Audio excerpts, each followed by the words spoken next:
Hello friends, സാന്ത്വനത്തിലേക്ക് എല്ലാവർക്കും സ്വാഗതം. അങ്ങനെ അലോക് ആകെ പെട്ടുപോയി.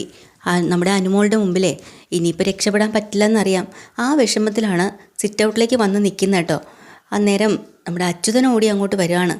അപ്പോൾ അച്യുതനാണെങ്കിൽ ഭയങ്കരമായിട്ട് ഒരു എന്താ പറയുക, ഒരു വല്ലാത്തൊരു സ്നേഹം നമ്മുടെ അലോകിനോട്. എന്താണെന്ന് വെച്ചാൽ ഇവർ വിചാരിച്ച കാര്യം അതേപടി നടന്നു കിട്ടിയല്ലോ.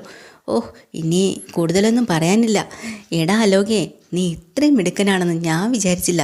നീയേ നമ്മുടെ കുടുംബത്തിന് വേണ്ടി ദേവമംഗലത്തെ തകർക്കാനും വേണ്ടിയിട്ട് എന്തൊക്കെ ചെയ്തു കൂട്ടുമെന്ന് പറഞ്ഞിരുന്നു. ഇത്രത്തോളം നീ കൊള്ളാം, മിടുക്കൻ, നിന്നെ ഞാൻ സമ്മതിച്ച് തന്നിരിക്കണടാ എന്നും പറഞ്ഞ് അങ്ങോട്ട് കെട്ടിപ്പിടിക്കാനാണ്. അപ്പോഴാണ് അലോക് പറയുന്നത്, അച്ഛൊന്നും മിണ്ടായിരിക്കും, അച്ഛൻ വിചാരിക്കണ പോലെ ഒന്നും അല്ല അച്ഛാ കാര്യങ്ങൾ. എന്ത് കാര്യങ്ങൾ? ഇനി നീ ഒന്നും പറയണ്ട. നിനക്കവളെ കെട്ടിക്കൊണ്ട് വരാനുള്ള ധൈര്യം ഉണ്ടായല്ലോ. ഇനി ദേവമംഗലം അവരെ എല്ലാം അടിയറവ് പറയണത് നമ്മൾ കാണിച്ചു കൊടുക്കും, നോക്കിക്കോ എന്നും പറഞ്ഞ് ഇവരങ്ങ് സന്തോഷിക്കട്ടോ. അലോക് പെട്ടുപോയ കാര്യം ഇയാളോട് പറയാനും പറ്റണില്ല. അപ്പോഴാണ് അനന്തം വരുന്നത്. അനന്തം വന്നിട്ട് പറയണം, കാര്യം നിങ്ങൾ ചെയ്തതൊക്കെ തെറ്റ് തന്നെയാണ്. പക്ഷേ ഞാനൊരു കാര്യം പറഞ്ഞേക്കാം, നല്ലൊരു ബന്ധമാണ് ഇപ്പോൾ കൊണ്ടുവന്നത്, ഒരു അമേരിക്കക്കാരിയുടെ. അത് നിങ്ങളായിട്ട് തകർത്തു. ഇനി ആ കൊച്ചിനെ സ്നേഹിച്ച് കല്യാണം കഴിച്ച് ഇവിടെ കൊണ്ട് വന്നു. ഇനി അവളെ ഉപേക്ഷിക്കാമെന്നോ അല്ലെങ്കിൽ നോക്കണ്ടെന്നൊന്നും വിചാരിച്ചിരിക്കരുത്. നല്ല പോലെ പൊന്നു പോലെ നോക്കിക്കോളാം. പറഞ്ഞേട്ടല്ലോ. ഞാൻ അലോകിനോടാണ് പറയുന്നത്. അല്ല ഏട്ടാ, അത് നിങ്ങളിനി ദേവമംഗലത്തുകാർക്ക് എതിരായിട്ട് പ്രവർത്തിക്കാനോ എടുക്കാനോ ഒന്നും പോവേണ്ട കാര്യമില്ല. അവരോട് നമുക്ക് ശത്രുതയും കാര്യങ്ങളൊക്കെ ഉണ്ടാവും, അതൊക്കെ ശരിയാ. പക്ഷേ അനുമോളെ കെട്ടിക്കൊണ്ട് വന്നിട്ടുണ്ടെങ്കിൽ അവളെ നല്ലപോലെ നോക്കിക്കൊള്ളാം, അത് നിൻ്റെ ഉത്തരവാദിത്തമാണ് എന്നിങ്ങനെ അലോകിനോട് പറയും.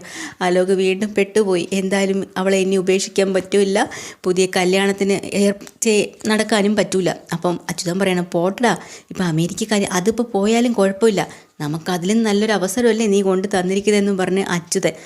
രണ്ടുപേരെ ഇടയിൽ നിന്നും കൊണ്ട് അലോക ആകെ ചമ്മി നാറി വിളറി വെളുത്തൊക്കെ അവിടെ നിൽക്കുകയാണ്. അപ്പോൾ അകത്ത് അനുമോൾ നിൽക്കുമ്പോൾ ഇങ്ങനെ പേടിച്ച് നിൽക്കുമ്പോൾ നിൽക്കുക കേട്ടോ. ആ സമയത്ത് നമ്മുടെ ഇന്ദിരാമ്മയും എല്ലാവരും കൂടെ, അപ്പച്ചിമാരല്ലേ, എല്ലാവരും കൂടെ പറയാണ്. പാവം അനു നല്ല പേടിച്ചാണ് നിൽക്കുന്നത്. അല്ല മോളെ, മോക്കെന്തെങ്കിലും? എനിക്കൊരു പേടിയില്ല. ഇവിടെ ഇരിക്കുന്നത് ആരാ? ഒന്ന് എൻ്റെ അമ്മാമ്മ, ഇതൊക്കെ എൻ്റെ അപ്പച്ചിമാരൊക്കെ അല്ലേ, പിന്നെ ഞാൻ എന്തിനാ പേടിക്കുന്നത്? പിന്നെ എൻ്റെ ഭർത്താവായ അലോക് ഇവിടെ ഉണ്ടല്ലോ.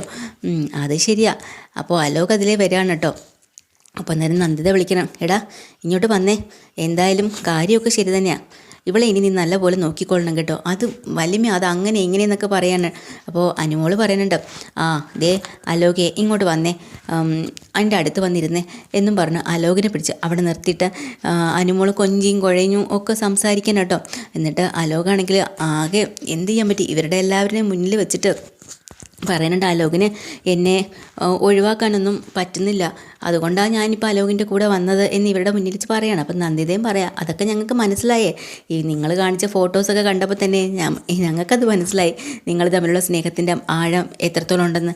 അതല്ല അപ്പച്ചി, എനിക്ക് പറയാനുള്ളത് വല്യമ്മയെന്നും പറഞ്ഞ് തുടങ്ങുമ്പോഴത്തേക്ക് അനുമോൾ അലോക് ഒന്നും പറയണ്ട. അനുമോള് വിട്ടു കൊടുക്കുന്നിട്ടില്ല അലോകിനെ ഒരു അക്ഷരം പോലും പറയാം. എന്നിട്ട് അലോകിൻ്റെ മുഖത്ത് നോക്കി ഇങ്ങനെ ചെറിഞ്ഞ് നോക്കുന്നുണ്ട്. അത് കഴിഞ്ഞിട്ട് അന്ന് പിറ്റേത് ദേവമംഗലത്തെ എല്ലാവരും ഭയങ്കര വിഷമത്തിൽ ഇരിക്കുകയാണ് കേട്ടോ. എന്നാലും നമ്മുടെ ആര്യനും ആനന്ദും ഒക്കെ ഇപ്പോഴും വിശ്വസിക്കുന്നില്ല അനുമോൾ ശരിക്കും ഇവിടുന്ന് ഇറങ്ങിപ്പോയതാണോ, നമ്മളെയൊക്കെ ഉപേക്ഷിച്ച് പോകാൻ അവർക്ക് തോന്നില്ല എന്ന്.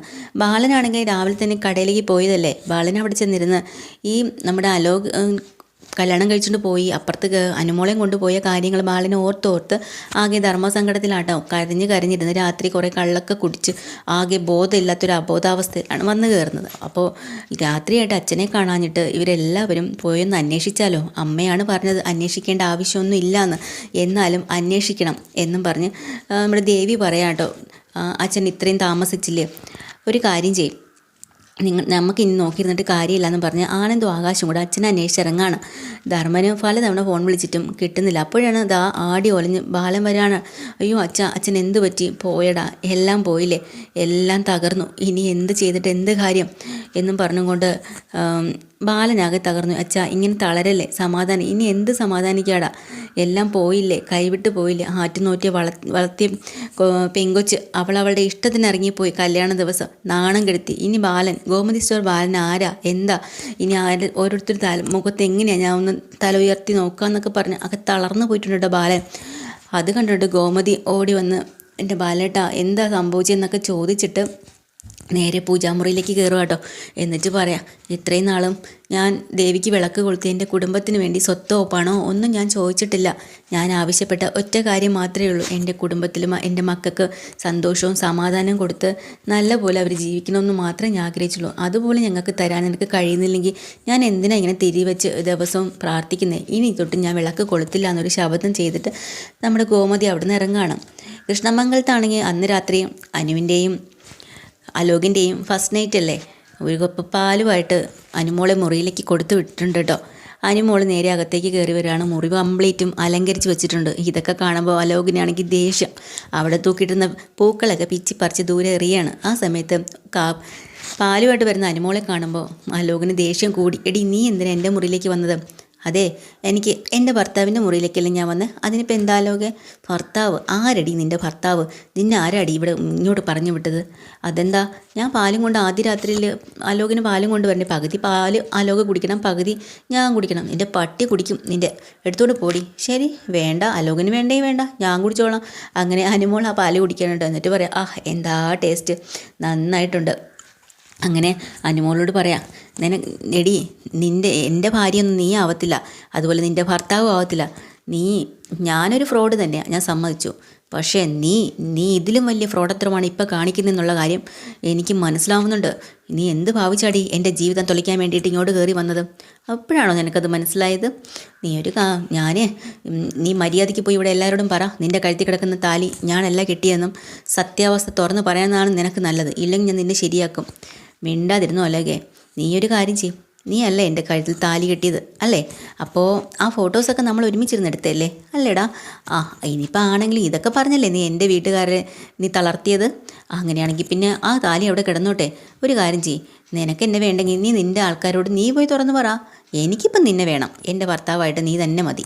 അപ്പോൾ നിനക്ക് എന്നെ വേണ്ടെങ്കിൽ നിൻ്റെ താഴെ ഉണ്ടല്ലോ നിൻ്റെ അമ്മയും ബന്ധുക്കളൊക്കെ, അവരോട് പോയി തുറന്ന് പറ. ഞാൻ അവളെ കല്യാണം കഴിച്ചിട്ടില്ല, അവളുടെ കഴുത്തിൽ ഞാൻ താലി കെട്ടിയിട്ടുമില്ല. പിന്നെ അതുകൊണ്ട് ഇതൊക്കെ ഞാനായിട്ട് ഉണ്ടാക്കി വെച്ചതാണ്. ദേവമംഗലത്ത് ഉള്ള എല്ലാവരെയും തകർക്കാൻ വേണ്ടി ഞാൻ ഉണ്ടാക്കിയൊരു നാടകമാണ് ഇതെല്ലാം എന്ന് നീ തന്നെ പോയി തുറന്നു പറ. അപ്പം ഞാൻ ഒഴിഞ്ഞു പോയിക്കോളാം. എടീ, നിന്നെ ഞാൻ ശരിയാക്കൂടി. അല്ലാതെ പിന്നെ ഞാൻ ഇവിടുന്ന് ഒഴിഞ്ഞു പോകുന്ന അലോകെ നീ ഒരിക്കലും വിചാരിക്കണ്ട. നീ എൻ്റെ കുടുംബത്തെയും എന്നെയും തകർത്ത് ഇത്രത്തോളം നീ കൊണ്ടെത്തിച്ചപ്പോഴേ നീ എന്താ വിചാരിച്ചത്? ഞാൻ എല്ലാം അടങ്ങിയിരിക്കുന്നോ? ഞാൻ മാപ്പ് പറയാൻ വേണ്ടി നിൻ്റെ അടുത്ത് വന്നതല്ലേ? അപ്പോൾ നീ എന്നെ ബലമായി പിടിച്ചു കെട്ടി എന്നെ കൊണ്ടുപോയി എൻ്റെ ജീവിതവും എൻ്റെ കുടുംബവും എല്ലാം നശിപ്പിക്കാമെന്ന് നീ എന്നിട്ട് വലിയൊരു അമേരിക്കക്കാരിയും കെട്ടി ജീവിക്കാമെന്ന് നീ കരുതിയില്ലേ?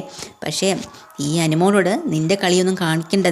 നീ ഫ്രോഡാണെങ്കിൽ അതിൻ്റെ അപ്പുറം ഫ്രോഡത്തരം കാണിക്കാൻ എനിക്കും അറിയാടാ എന്ന് പറയാം. എടി, മര്യാദയ്ക്ക് എൻ്റെ മുറി നിറങ്ങി പോടി. നിന്നോടാണ് ഞാൻ പറഞ്ഞത് പോവാനായിട്ട്. ആലോകിനി എത്ര ശ്രമിച്ചാലും ശരി തന്നെ, ഞാൻ ഇവിടുന്ന് പോവില്ല. നീ എല്ലാവരുടെയും മുന്നിൽ വെച്ച് എന്നെ കല്യാണം കഴിച്ചുകൊണ്ട് വന്നതല്ലേ? ആരാടി പറഞ്ഞത് നിന്നെ ഞാൻ കല്യാണം കഴിച്ചെന്ന്? തന്നെ ഒരു താലി എടുത്ത് കഴുത്തി കെട്ടാവോ? ആണോ? അങ്ങനെയാണോ? പക്ഷേ എനിക്കതിനെക്കുറിച്ച് അറിയില്ല. എപ്പോഴാടി നീ അതെടുത്ത് കഴുത്തി കെട്ടിയത്? ഞാൻ പോലും അറിയാതെ. എടാ, നീ എന്ത് വിചാരിച്ചു പറ? എൻ്റെ ഏട്ടന്മാരെയും എൻ്റെ അച്ഛനെയും എല്ലാവരെയും അങ്ങ് തകർത്ത് കളഞ്ഞാൽ അനുമോൾ അങ്ങ് തകർന്നു പോകുന്നോ? ജീവിതകാലം മുഴുവനും ഞാൻ ഒരു കരഞ്ഞ് തളർന്ന് കിടക്കുന്ന ഒരുത്തി ആയിപ്പോകുന്നു നീ വിചാരിച്ചോ? എന്നോട് കളിച്ചതേ സൂക്ഷിച്ചായിരിക്കണം. എടി, നിന്നോട് പറഞ്ഞ് ഇവിടുന്ന് ഇറങ്ങിപ്പോവാൻ എന്ന് പറഞ്ഞ് അനുമോളെ അങ്ങോട്ട് കയ്യിൽ പിടിച്ച് തള്ളി വിടാനായിട്ട് പോവാട്ടോ. അനുമോളടുത്ത് യുദ്ധം ചെയ്യാൻ തന്നെ തീരുമാനിച്ചിട്ട് അലോക്. പക്ഷെ അനുമോൾ വിട്ടുകൊടുക്കില്ല. അനുമോളുടെ കയ്യിൽ നല്ലൊരു കത്തി ഉണ്ടായിരുന്നു, അതെടുത്ത് അങ്ങോട്ട് കഴുത്തിലേക്ക് വെക്കാട്ടോ അലോകിൻ്റെ. തൊട്ട് പോകരുത് നീ എന്നെ, ഞാൻ പറയണത് കേട്ട് നീ ഇവിടെ ഇരുന്നോളണം. എടുക്കടി, നീ ഒന്നും ചെയ്യല്ലേ എന്ന് പറഞ്ഞ് പേടിക്കും. പറഞ്ഞത് മനസ്സിലായോ? ഞാൻ പറഞ്ഞത് മനസ്സിലായല്ലോ.